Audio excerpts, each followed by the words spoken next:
Terima kasih Anda masih menyaksikan Rosi. Malam ini saya bersama salah satu tokoh oposisi yang bertemu dengan Presiden Prabowo Subianto akhir Januari lalu, Bapak Said Didu. Banyak cerita yang masih harus kami dengar Pak Said Didu. Termasuk misalnya begini Pak, banyak yang mengatakan jalur informasi ke Pak Presiden itu dinilai terbatas atau hanya difilter sehingga orang merasa jangan-jangan Pak Prabowo ini atau Presiden tidak mendengar informasi yang utuh. Kalau dari interaksi Pak Said Didu gimana tuh? Benar nggak kalau informasi yang diterima Pak Presiden itu memang dipilih-pilih gitu? Saya bisa menyatakan iya, bisa tidak. Ada dua kejadian. Jadi semua data bocor dari mana, anggaran, berapa jumlahnya, saya pun dia bisa pilih. Judi online itu menyatakan 12 miliar dolar. Itu dia sebutkan itu. BUMN itu angkanya dia 20 miliar dolar. Itulah keluar pernyataan, hati-hati bekas direksi BUMN, pimpinan BUMN jangan tidur nyenyak. Karena dia memang akan kejar. Tapi pada saat saya menyampaikan, Pak Presiden, kenapa itu PIK 2 masih menggusur lahan pertanian dan tambak? Oh Pak Said Didu nanya itu? Ya, langsung. Kok masih jalan?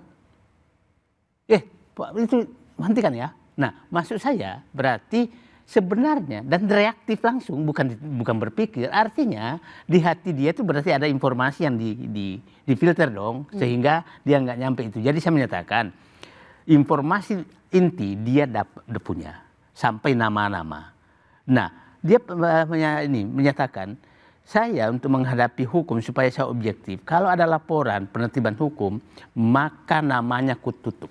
Supaya siapa tahu ada saudara saya nggak pandang siapa. Ya, itu memang diucapkan juga secara terbuka. Nah, jadi, berbagai hal yang saya termasuk ini, saya kan ingin mendapatkan informasi karena sampai cawapres itu kan sekarang masih agak kontroversi apakah Prabowo memang memilih secara objektif bahwa memang dia terbaik ataukah dipaksa atau terpaksa memilih. Maksudnya Wapres Gibran sekarang, Wapresnya Pak Prabowo. Ya.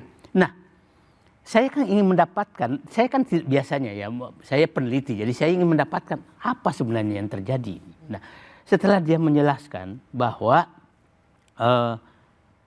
dia menyatakan, saya beberapa calon wapres yang saya inginkan jadi wapres saat itu, beberapa nama disebutkan dikriminalisasi.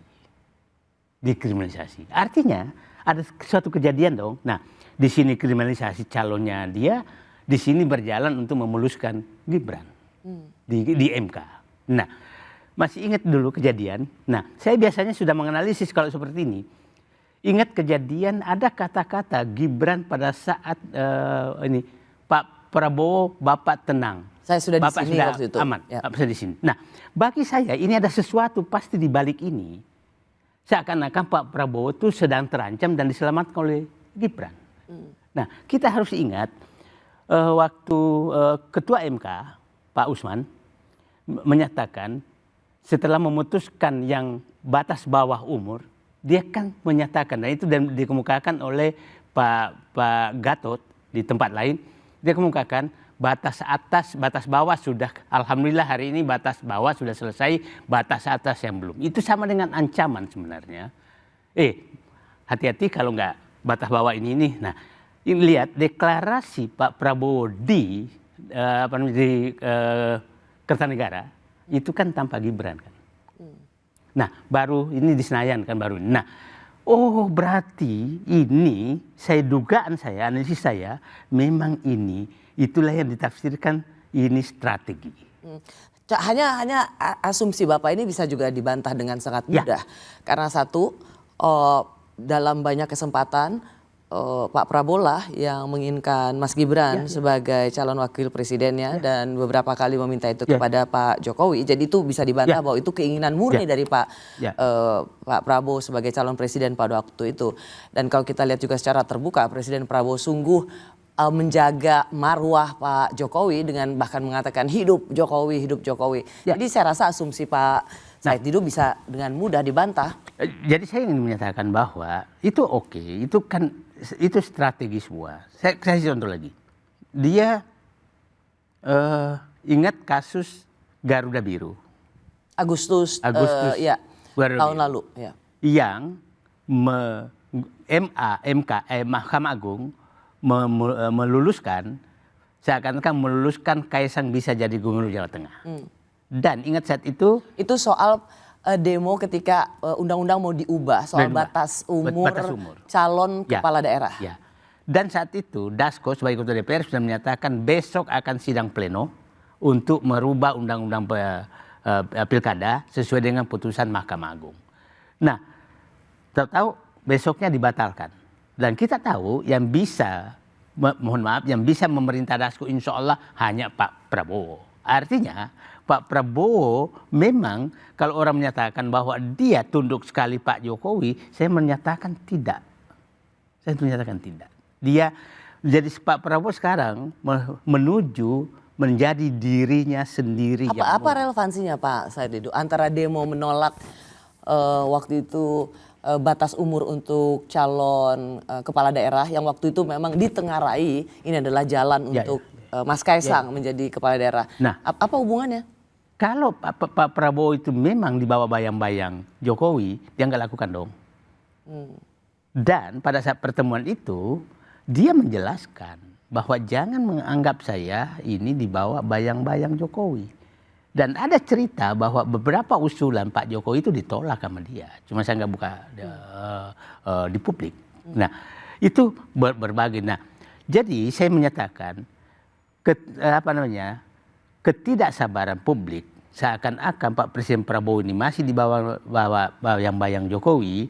Saya ingin menyatakan sepertinya memang mungkin itu adalah penghormatan, cara Prabowo menghormati Joko Widodo. Bukan berarti di bawah bayang-bayang Joko Widodo. Oh, seperti bahasa Jawa mikul. Mikul dulu. Mendem jero nah, gitu. Jadi tidak dengan cara menjelek-jelekan pendahulunya, tetapi ia tetap punya sikap sendiri. Punya sikap sendiri. Yang kemudian bisa dilihat banyak orang, misalnya seperti Anda. Ya. Mengatakan, ini apa benar masih di bawah bayang presiden sebelumnya. Ya. Nah, tapi kan gini, saya nggak yakin Pak Said Didu. Saya tidak yakin kalau presiden sampai mengatakan pada Anda dan para tokoh lainnya, jangan dikira saya masih di bawah bayang-bayang Pak Jokowi. Izinkan saya untuk nggak percaya Pak Presiden mengatakan itu. Saya ini menyatakan bahwa ini dia menunjukkan fakta-fakta yang ingin menunjukkan bahwa begini, ada suatu dialog menyatakan Denny tentang 2 periode. Dia bilang jangan pernah jangan pikirkan 2 periode. Sementara di luar sudah menyatakan, bahkan Jokowi menyatakan, oke, kami dukung Prabowo 2 periode bersama Gibran, ya kan? Nah, tapi pada malam itu Pak Presiden menyatakan, saya belum berniat untuk menyatakan 2 periode. Malah lebih ini Mbak Rosi, dia menyatakan begini. Kalau memang saya gagal dan dianggap salah, saya bersedia mendapat hukuman dari rakyat. Lalu saya bilang, ini baru pemimpin. Jadi bukan memikirkan 2 periode. Jadi pihak-pihak yang ini menyatakan Pak Prabowo masih sampai di titik dia mau bekerja sangat baik untuk rakyat. Dan kalau rakyat merasa dia gagal dan salah, maka dia menyatakan saya bersedia dihukum oleh rakyat. Itu kata-katanya yang saya oke ini. Oke, jadi dia tidak memikirkan dulu 2 periode. Ini yang membuat Pak Said Didu merasa bahwa presiden gak cuma omon-omon. Yang saya menyatakan tidak omon-omon kan begini. Begini, saya di depan mata saya pada saat pemberhentian OJK, pengunduran itu malam diri. yang sama ya? Yang sama. Pengunduran diri. Ya, pada saat mendekati jam 18 dia keluar terima telepon, pas Pak Presiden masuk, bagus nih OJK mengundurkan diri. Nah, saya kan orang jahil, kenapa Pak? Emang ini harus saya kasih ultimatum dia harus mundur sebelum jam 18. Saya bilang ini baru pemimpin. Nah, maksud saya ini biar publik tahu bahwa sebenarnya Pak Presiden itu ngambil keputusan setiap saat dengan cepat asal informasinya benar. Nah, jadi untuk memperbaiki dia cepat ngambil keputusan. Nah, sama dengan yang pengambil alihan sawit, tambang itu tiap hari dilakukan dan ingat. Nah, saya bilang banyak sekali contoh bahwa Presiden Prabowo bukan keberlanjutan dari Jokowi. Banyak sekali contoh. Contoh yang umpamanya, pada saat sawit itu kan kelanjutan dari Jokowi dong, yang 3,3 juta hektar yang dulu dipimpin Luhut Binsar Panjaitan, yang Pak Luhut menyatakan akan dinegosiasi ulang dengan pemilik lama. Pas masuk Prabowo enggak dinegosiasi ulang, diambil alih oleh negara. Itu fakta bahwa dia tidak kelanjutan dari itu. Oh, Anda ingin mengatakan inilah contoh kasusnya. Contoh kasusnya. Yang tidak perlu diucapkan. Tidak perlu diucapkan. Tetapi by action. Ya. Tapi Pak, bisa begini nggak pertanyaannya? Ketika misalnya, oh ya bagus, kalau mengundurkan diri aja daripada saya tangkap. Atau kemudian akan ambil alih. Atau jangan enak-enak saja, nanti akan didatangi kejaksaan. Bagaimana Anda menjelaskan bahwa ini manajemen by fear? Manajemen yang menakut-nakuti dengan ditangkap, lalu akan nanti dipanggil kejaksaan.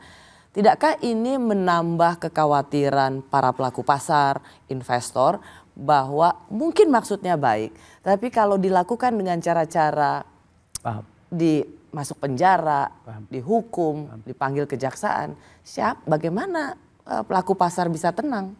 Nah, sepertinya beliau tuh punya data, karena dia sampaikan saat itu, ini yang main, ini yang harus dihentikan. Kalau ini tidak di stop segera, ini hancur. Jadi saya menyatakan. Saya termasuk kayaknya waktu soal menggoreng saham dan kemudian pengunduran diri, Pak Prabowo menyebut siapa saja yang sering menggoreng saham, beliau tahu semua nama-namanya. Dan sebutkan namanya. Dan saya ada namanya. Ini tukang goreng, ini apa? Ini nggak boleh katanya. Jadi maksud saya, istilahnya menurut saya, ini kebakaran yang harus disemprot. Itu tidak bisa lagi tidak jalan lain, karena tiap hari akan berlanjut terus. Nah, jadi saya menyatakan ini memang Pak Presiden kalau darurat diambil keputusan yang sangat cepat. Tapi jawab secara singkat Pak Said Didu, bagaimana menjelaskan bahwa ini bukan manajemen by fear? Saya menyatakan ini pasti akan dibahas seperti itu. Tapi kalau sistemnya sudah sangat rusak, itu tidak ada jalan lain, Nah, kita contohlah Pak Harto dulu menyewa bea cukai dari Swiss karena sudah saking korupnya. Gitu. Bea cukai pada waktu itu. Nah, kira-kira begitu. Oke. Yang masih harus jawab, apakah nama yang disebut itu termasuk yang juga datang bertemu dengan Presiden 2 malam yang lalu yang disebut dengan Taipan Besar? Itu yang nanti harus dijawab. Kami kembali saat lagi. Masih ingat.